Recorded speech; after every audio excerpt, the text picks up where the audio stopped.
السلام علیکم، آپ دیکھ رہے ہیں دنیا نیوز۔ میں ہوں عمران یوسف اور نظر جان چکے ہیں۔ آغاز میں خبر یہ ہے کہ سپریم کورٹ میں 8 نئے ججز کی تعیناتی کا معاملہ چیف جسٹس یحییٰ افریدی کی زیر صدارت جوڈیشل کمیشن کا اجلاس آج ہوگا۔ سپریم کورٹ میں 8 ججز کی تعیناتیوں پر غور کیا جائے گا۔ سپریم کورٹ نے 5 ہائی کورٹ سے سینئر ججوں کے نام طلب کیے ہیں۔ خبر یہ ہے کہ سپریم کورٹ میں 8 نئے ججز کی تعیناتی کا یہ معاملہ ہے۔ چیف جسٹس یحییٰ افریدی کی زیر صدارت جوڈیشل کمیشن کا اجلاس آج ہوگا۔ سپریم کورٹ میں 8 ججز کی تعیناتیوں پر غور بھی کیا جائے گا۔ جوڈیشل کمیشن کے اجلاس کے خلاف ہڑتال کی کال مسترد کر دی گئی۔ بار کونسلز کا جوڈیشل کمیشن کے اجلاس کی مکمل حمایت کا اعلان۔ اعلامیے میں کہا گیا ہے کہ قانونی برادری میں تقسیم پیدا کرنے کی سازش ناکام ہوگی اور عدلیہ کی آزادی پر کوئی سمجھوتا نہیں ہوگا۔ 26ویں یعنی ترمیم آئین کا حصہ ہے۔ ہر شہری کو اس کی پاسداری کرنی ہوگی۔ ہڑتال کے فیصلے کا اختیار صرف منتخب نمائندوں کو حاصل ہے۔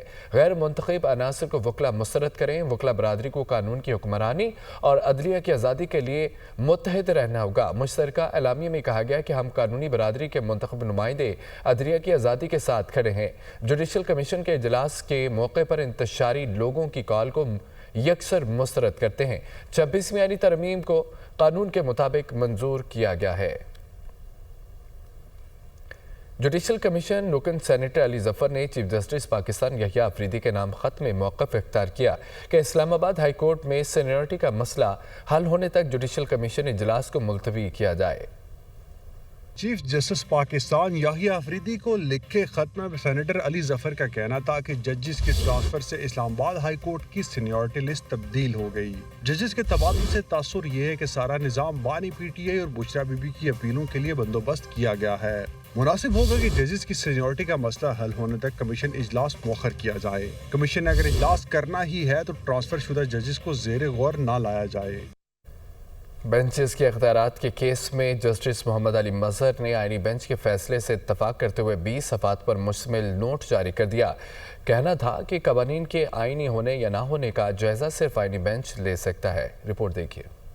بینچز کے اختیارات کا کیس 26ویں ترمیم آئین کا حصہ اور کھلی کتاب۔ آنکھیں کان بند نہیں کر سکتے۔ کسی ریگولر بینچ کو آئینی تشریح کا اختیار نہیں۔ جسٹس محمد علی مظہر کا نوٹ۔ جسٹس محمد علی مظہر نے اپنے نوٹ میں کہا کہ یہ درست ہے کہ ترمیم چیلنج ہو چکی ہے اور فری کین کو بھی نوٹس جاری ہو چکے ہیں، تاہم ترمیم کو پارلیمنٹ یا سپریم کورٹ فیصلہ ہی ختم کر سکتا ہے۔ جب تک ایسا ہو نہیں جاتا معاملات اس ترمیم کے تحت ہی چلیں گے۔ کیس فل کورٹ میں بھیجنے کی درخواست کا میرٹس پر فیصلہ ہوگا۔ جسٹس محمد علی مظہر نے نوٹ میں لکھا کہ آئینی تشریح کم از کم 5 رکنی آئینی بینچ ہی کر سکتا ہے۔ 2 رکنی بینچ کے ٹیکس کیس میں بنیادی حکم نامے واپس ہو چکے۔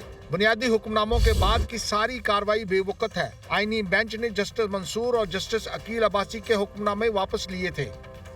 عالمی منظرنامے سے خبر یہ ہے کہ اسرائیلی فوج نیٹزم کوریڈور سے نکل گئی ہے۔ برطانوی میڈیا کے مطابق اسرائیلی فوج نے شناخت ظاہر کیے بغیر حماس کو نیٹزم میں انخلا پر آگاہ کر دیا ہے۔ انخلا والے علاقوں میں پولیس تعینات کی گئی، جبکہ کوریڈور سے اسرائیلی فوج کے انخلا پر حماس کا جشن۔ شمالی غزہ صلاح الدین اسٹریٹ میں بڑے پیمانے پر بے گھر فلسطینیوں کی واپسی۔ خبر یہ ہے کہ برطانوی میڈیا کے مطابق اسرائیلی فوج نے شناخت ظاہر کیے بغیر حماس کو نیٹزم سے انخلا پر آگاہ کر دیا ہے۔ انخلا والے علاقے میں پولیس تعینات کی گئی ہے۔ کوریڈور سے اسرائیلی فوج کے انخلا پر حماس کا بھی جشن۔ غزہ سے فلسطینیوں کی جبری بے دخلی۔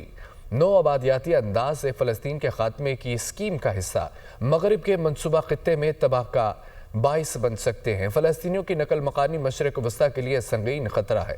ایرانی وزیر خارجہ کی تیونس اور ترکی کے ہم منصبوں کے ساتھ غزہ کی صورتحال پر گفتگو ہوئی ہے۔ غزہ سے فلسطینیوں کی جبری بے دخلی نو آبادیاتی انداز میں فلسطین کے خاتمے کی اسکیم کا حصہ مغرب کے منصوبہ خطے میں تباہی کا باعث بن سکتے ہیں۔ ڈونلڈ ٹرمپ اور نیتن یاہو غزہ کے خلاف برسر پیکار۔ غزہ پر ٹرمپ کا منصوبہ تازہ ہوا کا جھونکا ہے جو برسوں بعد سامنے آیا۔ منصوبے میں اتنی جان ہے کہ یہ غزہ کو مکمل طور پر بدل دے گا۔ غزہ سے فلسطینیوں کے انخلا کے لیے ٹرمپ کا اپنا منصوبہ ہے، اسرائیل کا اپنا ہے۔ امریکی دورے کے اختتام پر نیتن یاہو کا امریکی میڈیا کو انٹرویو۔ غزہ کے مستقبل کے لیے اسرائیل اپنے کام کو جاری رکھے ہوئے ہے۔ اسرائیلی وزیر اعظم ڈونلڈ ٹرمپ نے کبھی نہیں کہا ہے کہ اسرائیل امریکی افواج کو غزہ میں بھیجیں گے۔ نیتن یاہو کی جانب سے یہ کہا گیا۔